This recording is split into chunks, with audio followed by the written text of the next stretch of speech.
Thanks for everybody coming out tonight. I put together just a little talk on retirement planning. So if you flip back to the beginning of the book, we could try to walk through it together. We're a small group, so you can ask questions. I know there'll be time for questions. But I want to talk about retirement planning, why we need to save for retirement, why we need to start today. It's a young group. We need to start when you're young, and I'll talk about that, and different ways to save for retirement.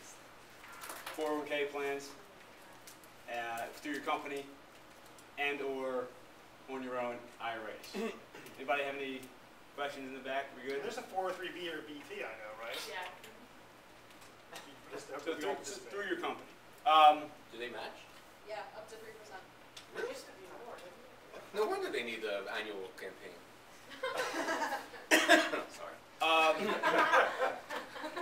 So anybody tell me reasons why we need to save for retirement without cheating and looking at the big ones that I put in the book? Because we don't want to work forever and ever. You don't want to work forever, right?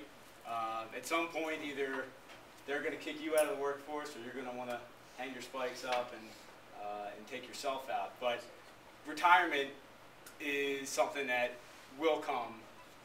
We're living longer, so when we do retire, we're going to have more years in retirement.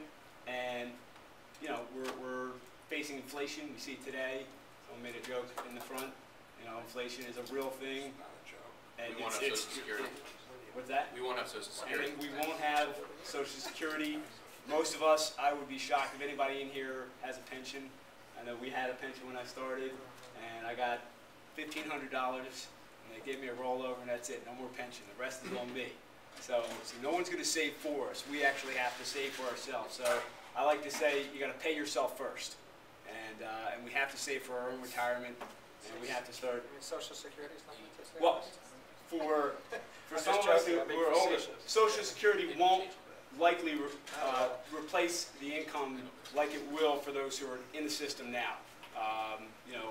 It will be in a different format by the time that we all in this room, even my more esteemed colleagues to my left. I'm just saying it's the weakest leg. It is. You can't depend on it, because if you actually do well in your careers and make a reasonable amount of money, Social Security is going to replace so little of your paycheck that you're going to need to fill it with something else and with your own 401k. So, I know everyone's sitting here, okay, great, well, I know I need to save for retirement.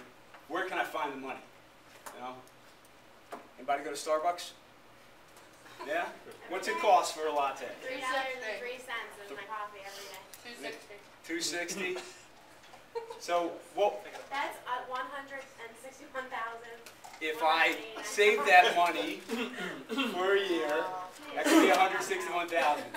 I work in Green Spring Station, or next to Green Spring Station, so there's Joel. Stone Mill. Did you ever go to eat at Stone Mill? $9 would have put here. It's like $15, $16. It's awesome, but it's really expensive. So if I cut that out and didn't go to Stone Mill every day, maybe I could have $413,000 in 30 years. Is that going to be enough for me? No. No, I'm going to need to do more than that. But at least that's a start. The good news is that that's a start, and we can actually find more and save more. So the next, no, it's not a slide. The next piece that I put under here is why should we start today? We're all young. It's rough out there. Every dollar, Dina's going to be moving to New York, paying half of her income is going to go to rent, but she still needs to save for retirement when she gets there. And the good news is that if we start young, you actually can save a tremendous amount if you start young and you start saving as much as you can as early as you can. And let's just look at an example here. We have Sally, who went to Beth Tfiloh. She was smart. She started saving $2,000 a year for 7 years when she was 22. Her not so smart colleague, Joe, started when he was 29, and he did it for 12 years. So he saved $24,000. He stopped at age 41. Sally, who only did it for 7 years, has more money. at the end of this period, 40 years old. Joe had to put more money in. He did it for longer, and yet he still doesn't have as much money because he waited 7 years. Does anybody know, before they flip the page, does anybody know what this is called, why this happens? A man in front. Compounding. Power of compounding. If you guys flip the page, we can talk about this. Can anybody define, I'll let someone else answer it, can anybody define what compounding means? Let's boil it down. Compounding is earnings on earnings. That's right. Someone can read. Earnings on earnings, growth on growth. The earlier we start, the more time that we give our money to grow, the more that it can grow on itself and actually begin.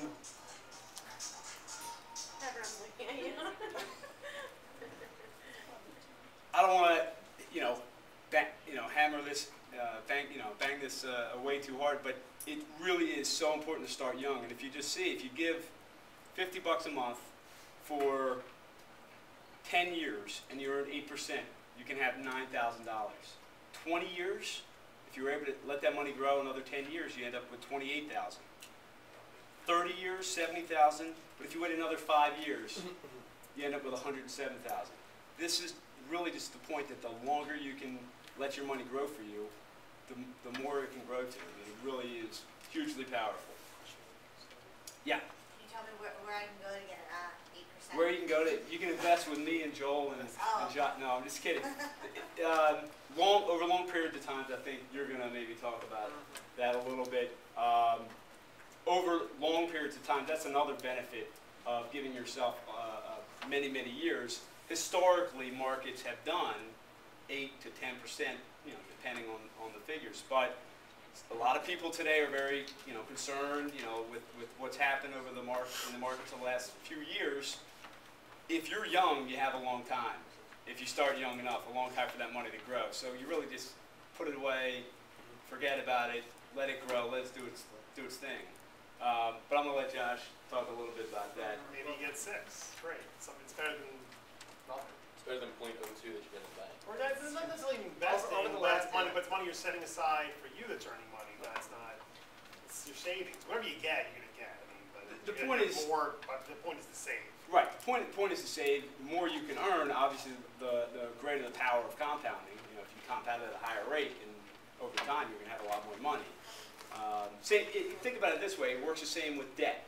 If you have a loan that's at 3%, then over time, you're actually going to end up paying much less interest on that loan than if you had a 6% loan, or if you have credit cards at 10%, 20%. Think about 20% compounding, how quickly that can really get astronomical. So it works both ways for us. And I'll talk, quickly at the end, but you want to balance.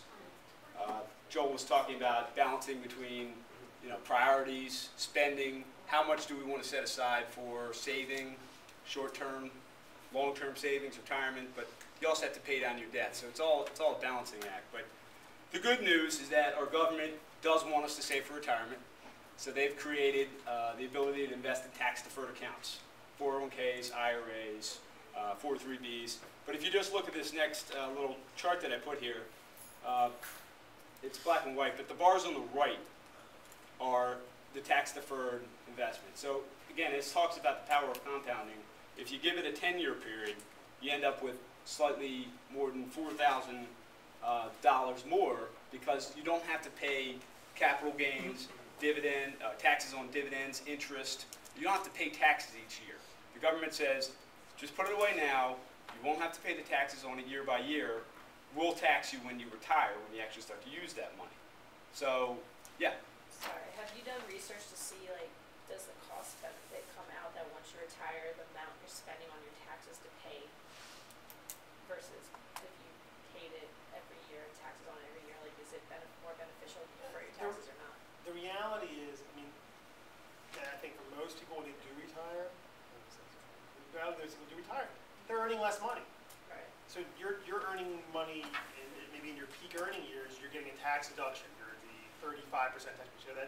That deduction is worth a lot of money to you. It's a very powerful thing to deduct money when you're in your peak earning years.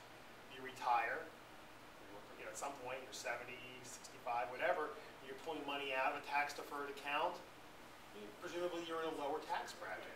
And so the government's giving you a deal, and I think interesting. It doesn't mean you should not save some money outside. Right, and well, I put that in later. I'm talking about IRAs, but you can save tax deferred, get a deduction like you can in your 401k. You can get that coming out of your income, so it lowers your taxable income now.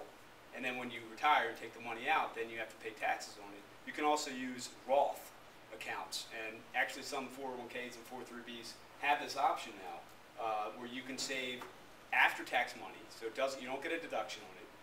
You have to pay taxes on it, and then you contribute it. But when you take the money out when you retire, all that money's tax-free. So the decision is, what tax bracket am I at now? What tax bracket do I envision I'll be in when I'm taking this money, when I retire? If you're young, you're getting started in a career, and you think, a doctor, right? I'm going to be making more money when I'm running, you know, chief of surgery or whatever. Then maybe you want to save it after tax. You want to save Roth now, because later you'll probably be, you know, the man, the woman, making bank, and you'll be paying a lot of taxes, you know, later. So you don't need the deduction today, but you're going to really benefit from some tax-free income later. That's a decision. A lot of younger people who are in lower tax brackets, it's often beneficial to do the Roth, and then, you know, when they start making more money, to do traditional. I talked quickly, when you save in a 401k, the bottom chart here, it comes out of your paycheck, pre-tax. And what that means is it actually lowers your gross, your W-2 earnings, when you pay your taxes. But the greatest thing about putting it in the 401k or 403b is that while you may be putting $100 into the plan, in this example, if you're in the 25% bracket, your pay only goes down by $75.